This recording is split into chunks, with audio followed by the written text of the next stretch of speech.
Hoje é domingo, é o dia da ressurreição de Jesus. E o que foi a ressurreição de Jesus? Foi um marco na história do cristianismo. Foi ali, a partir do momento que Jesus veio cumprir o seu propósito, o seu chamado. Desde o início das Escrituras, sempre foi falado na vinda de Jesus. E qual era o propósito da vinda de Jesus? A vinda de Jesus foi para isso. No livro de João, no capítulo 3, no versículo 16, a Bíblia diz nesse versículo que Deus amou o mundo de tal maneira, de uma maneira tão grandiosa, que deu o seu filho, deu o seu único filho para que ele morresse por nós. Mas sabe por quê? Para todo aquele que crê não pereça no pecado, não seja escravizado ao pecado. Foi tanto amor que deu o seu único filho, para que aquele que nele crê na ressurreição, crê no evangelho, crê nas escrituras, tenha vida eterna. E foi o que Jesus veio nos ensinar. Jesus veio cumprir as escrituras, veio mostrar que teremos vida eterna, porque se Jesus ressuscitou, é porque também vamos ressuscitar. Paulo diz em 1 Coríntios 15:3, se não cremos na ressurreição de Jesus, é porque também não vamos ressuscitar. Então tem tudo a ver com o nosso crer. Então, por todo aquele que crê, esse sim terá vida eterna. No livro de Lucas, no capítulo 24, no versículo 7, ali no evangelho conta que é necessário que o Filho do Homem seja entregue à mão de pecadores. Era necessário que o Filho do Homem seja crucificado e ressuscite no terceiro dia. Ou seja, na sexta-feira houve a crucificação, houve a morte de Jesus. Sábado e domingo. No domingo é considerado o primeiro dia no calendário judaico. Para nós aqui já é o 7º dia da semana. Então no Evangelho, quando fala que Jesus ressuscitou 3 dias, que ele veio cumprir as escrituras. Ele veio ser o Cordeiro perfeito, o Cordeiro que foi crucificado, o corpo crucificado, o sangue de Jesus derramado, porque para perdão de pecado é necessário derramamento de sangue. Olha como o acesso era difícil. Deus, através do seu Filho, por tamanho amor a nós, entregou o seu único Filho para que ele pudesse ser o sangue derramado em favor de nós. Para você ver que pecado não é uma coisa assim do nada, não tem nada a ver.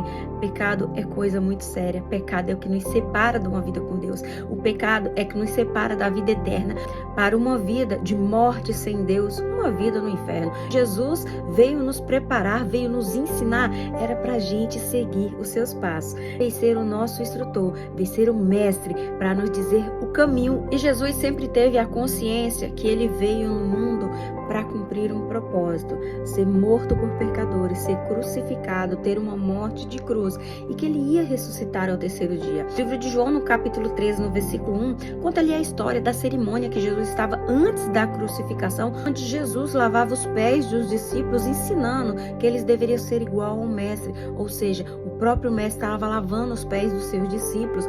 E Jesus ali também ensinando que a partir daquele momento o vinho e o pão ia ser o corpo, ia ser o sangue, que aquele momento, aquele memorial era para lembrar da crucificação. O pão simboliza o corpo crucificado e o vinho, o sangue derramado, que é em favor de nós. Não era necessário mais fazer ali o holocausto, não era necessário ali queimar um cordeiro perfeito, que aquela crucificação necessária para perdão de pecado, Jesus estava dizendo que já não mais precisaria, mas que sim, que ele ia ser crucificado e ele ia ser o nosso Cordeiro perfeito. Tudo isso se cumpriu para a glória de Deus. No momento que Jesus ali orava, ele sabia que ele ia para o Pai e que ele iria voltar na forma do Espírito Santo de Deus, justamente para quê? Para a glória de Deus, para ser glorificado o nome de Deus. Então, Jesus sabia de todo o propósito. Houve um momento na Bíblia também que foi a ressurreição do amigo de Jesus, amigo Lázaro. Mas Jesus chega e fala para elas, olha, essa doença não é para a morte, ou seja, a crucificação de Jesus também não foi para a morte, foi para a glória de Deus. No momento que Jesus chega ali para Lázaro e fala, Lázaro, vem para fora. Aquele momento ali Jesus chorou. Jesus chorou porque ele sabia que ele também passaria pela morte e que aquela ressurreição era para a glória de Deus e que ele também ia ser glorificado através da ressurreição. Quando Maria Madalena está ali no sepulcro ali, ela não acha o corpo de Jesus, vê a pedra removida e logo ela fica ali chorando. Chega os anjos e pergunta para ela, mulher, por que você está chorando? Por quem você está procurando? Sabe por quê? Porque ele não estava mais morto. procurava ali como quem estava morto, mas não tinha entendido que ele ressuscitaria para cumprir as Escrituras. Então, saiba que Jesus vive, Jesus ressuscitou, o corpo nem achado foi. Após a ressurreição, Maria Madalena ainda viu Jesus, Maria Madalena ali na frente de Jesus, e Jesus perguntando por que ela estava chorando, e ela dizendo porque o mestre dela não tinha achado o corpo do mestre. E ele falou assim, Maria, chamou a atenção dela, tipo assim, por que você ainda está dormindo? Por que você está chorando? Por que você ainda não vê as Escrituras se cumprindo? Glória de Deus se cumprindo diante dos seus olhos. Foi quando ela reconheceu que Jesus havia ressuscitado. Ela passou ali a constatar com seus próprios olhos que Jesus tinha ressuscitado. Tamanhas são as evidências que persistem até hoje da comprovação da ressurreição de Jesus. Todos os discípulos provaram essa verdade da ressurreição de Jesus.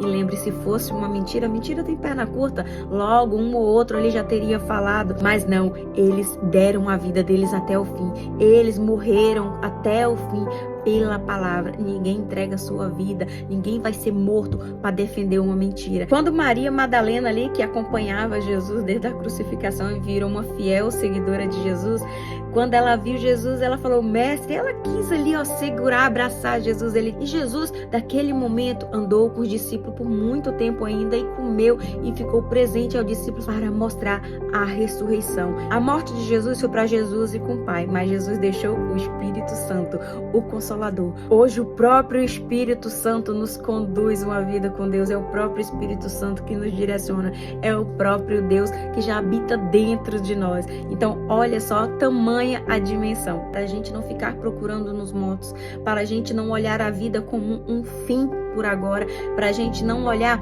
a vida como é só aqui. Jesus, quando ressuscitou também, foi ao encontro de 2 discípulos que caminhavam ao povoado ali de Emaús, a 11 quilômetros mais ou menos de Jerusalém. E no andar desse caminho, Jesus andando ali com os 2 discípulos e conversando com eles, os olhos dos discípulos não podiam enxergar Jesus, porque os olhos estavam fechados. Mas no momento ali que Jesus ainda foi ceiar com os discípulos, os olhos deles se abriram, eles reconheceram Jesus. Muitas vezes a gente não reconhece Jesus porque os nossos olhos estão fechados. O que quer dizer os olhos fechados? É cegueira espiritual, é predominância das trevas, é a falta de fé, é um não crer. Então determinadas ações contribuem para a gente não enxergar. Então você deixa de enxergar quem é Jesus. Jesus, ele no meio de 2 discípulos conversando, e eles não enxergavam Jesus porque os olhos não podiam ver. Já ali no capítulo 24 do livro de Lucas, no versículo 35, a Bíblia diz que quando os olhos abriram, é que eles passaram a enxergar.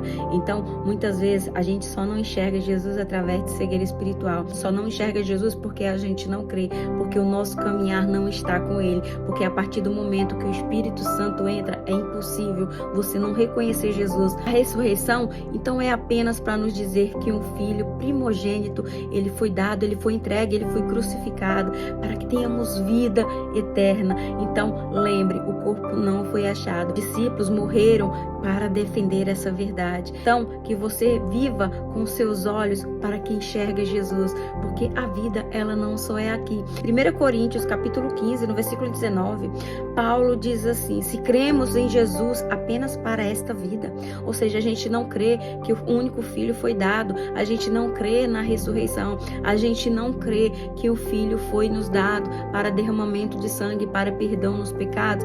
Paulo diz aqui, se cremos em Jesus apenas para essa vida, somos os mais miseráveis de todos os homens, ou seja, a gente não está valendo nada. Então, o que a Bíblia fala é, se cremos na ressurreição, é porque vamos ressuscitar. Então, que você possa olhar uma vida com outra expectativa, não viva como só o agora, não viva como hoje, como se você não fosse ter consequência das suas atitudes. Lembre, tudo na vida tem colheita, tudo na vida tem consequência. Aí você tem escolha de vida, você tem escolha de caminho, mas lembre que Ele é o caminho, é a verdade e a vida. E ninguém vem ao Pai, ninguém vai aos céus, se não for através de Jesus. Então, que Deus abençoe sua vida e que a ressurreição seja um olho aberto para você encarar o novo de Deus, uma nova visão, uma vida eterna, porque um filho nos foi dado, o Cordeiro foi crucificado, o sangue foi derramado em favor de nós. Deus abençoe sua vida e um ótimo domingo de ressurreição. Amém.